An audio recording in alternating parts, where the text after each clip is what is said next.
What's up guys, welcome back to my YouTube channel, and for today's video, as you can see by the title, I am going to be showing you that I've just went to London yesterday on the 7th of September 2019 and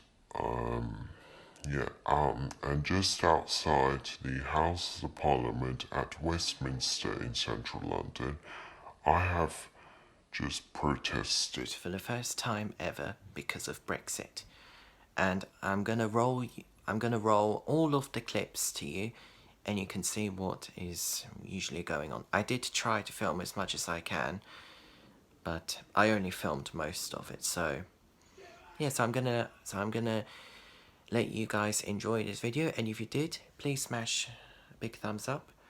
Subscribe down below, and don't forget to leave a comment down below if you have any, if you have any questions or anything.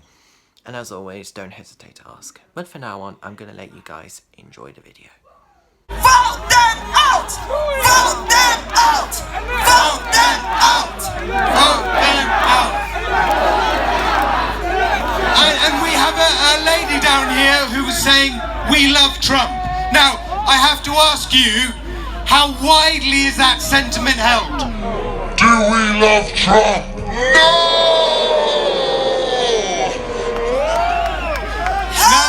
We don't, and we don't want to sell off our country and all the standards that we have built up as Brits.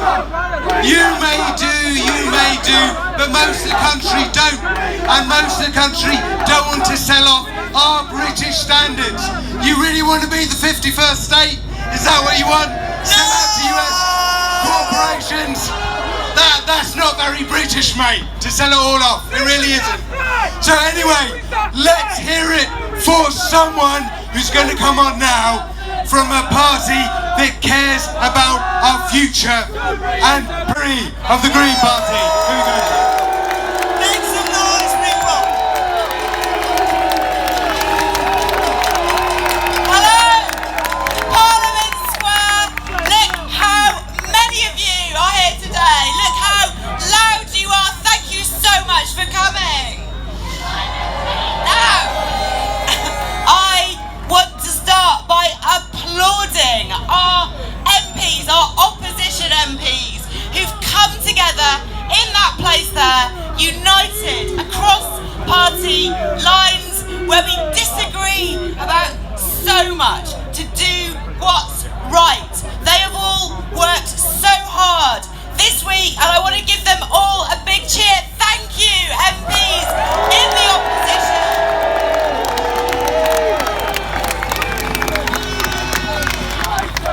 Everyone who's here today, you are champions of democracy. You are here to stand up for our right to be represented in Parliament against Boris Johnson's anti-democratic moves against our MPs. I know Boris Johnson. I know him very well. I've stood against him for Mayor of London. I know how little he cares about democratic accountability, about those people who are elected to ask him questions and see if he's doing his job well. Well, this week, was Boris Johnson doing his job well? No! No, it's been a terrible week for Boris Johnson. His plan is falling apart. The wheels are coming off. He is losing and losing again. And you know why he's losing. It's because of moments like this, right now, where we all stand together. And we will do that again and again and again. It's how we end time again until we have solved this problem via democracy. Now, a lot of people are frightened about no deal.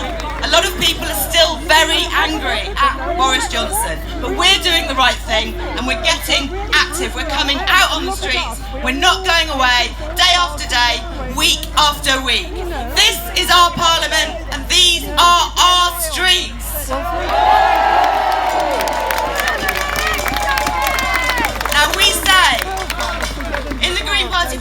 we do need massive change. We've got to fight climate change. We need a real constitution and fair votes. We need an end to austerity. But first, we need an end to this Brexit chaos. And today, we know we are winning. The tide...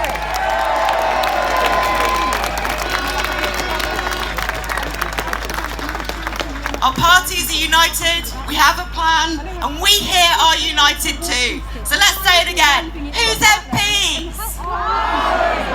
Who's streets? Who's democracy? Thank you. Wonderful. Now this is a place of love. This is a place of peace and unity. Are we united? In one cause? We are all united, irrespective of our political affiliation. So I would love for you right now to look to the person to your left and to your right. Show them some love. No touching without consent, but show them some love. No, our society is founded upon working together in good spirit, taking care of each other with love. And part of all of that substrate, that network, is the human rights campaigners that work day in, day out in order to improve the world for all of us. Now, you may have heard on the news, was it just yesterday, Robert Mugabe died. Do we all know who he is? What do we think of him? Would you like to meet the guy who attempted to arrest him twice? Of course you would. Coming on, Peter Tatchell.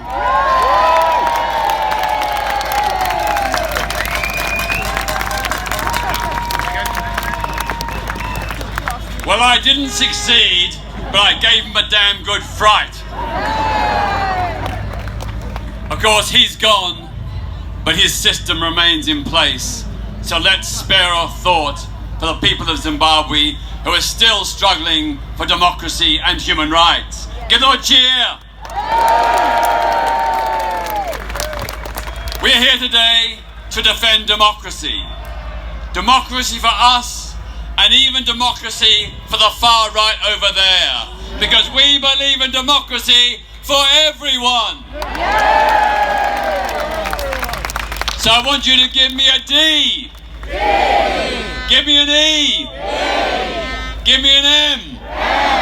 Give me an O. Give me a C. Give me an R. Give me an A. Give me a C. Give me a Y. What's that spell? Democracy. Well, in defending our democracy, the time for division, party self-interest and tribalism is over. All those who defend democracy, all those who oppose the suspension of Parliament, all those who reject a no-deal Brexit, and all those who want to remain in the EU must unite.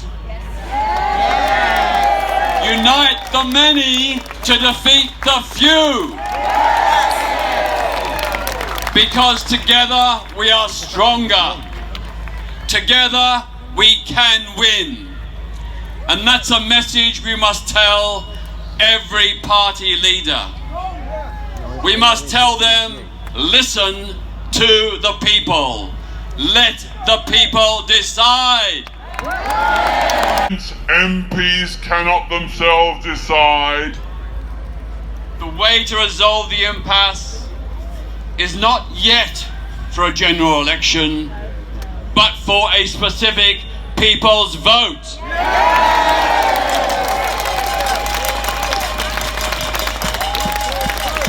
Where both pro and anti-Brexit supporters can have their say and make their views heard.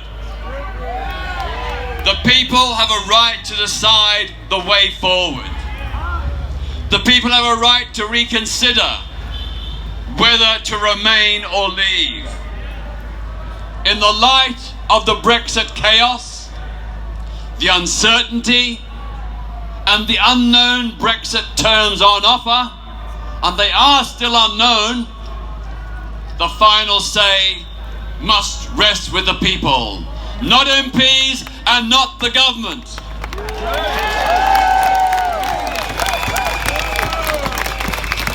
We say loud and clear, time for a people's vote, power to the people. Power to the people! Power to the people! I think we need to send a loud message to Mr. Boris Johnson. I don't think that he knows that his time is up. So when I say I want to hear you, I want you to say Boris, because we need him to know that his time is up. Whose time is up? Boris! Whose time is up? Boris! Your time is up! Boris! Your time is up! Boris! Whose time is up? Boris! Whose time is up? Boris! Oh, you know, you guys are doing this wrong, right? Because when you do this, you need to get into a groove. You know what I mean? Whose time is up? Boris! Whose time is up? Come on! Boris! Your time is up! Come on! Whose time is up? Boris! Oh, my people, you need to move some more. You need to move some more. You need to move that. You need to get the blood juices flowing in your body. Whose time is up? And it is our time now! Are you with me?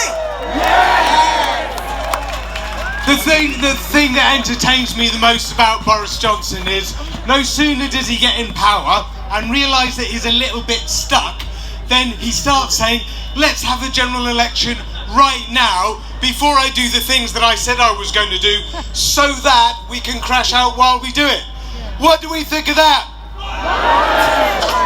No, you're going to stick around and you're going to sweat and stew a bit. You're going to be tethered to something called responsibility and try and get a deal. And then we'll see how you do, and then we'll have that election. Thank you very much, mate. Yes! Together, we have rallied, we have marched, we have demonstrated, and we have protested against Brexit for 3 years, while Parliament hit deadlock again and again. And just like Jacob Rees-Mogg, the government continues to sink lower and lower.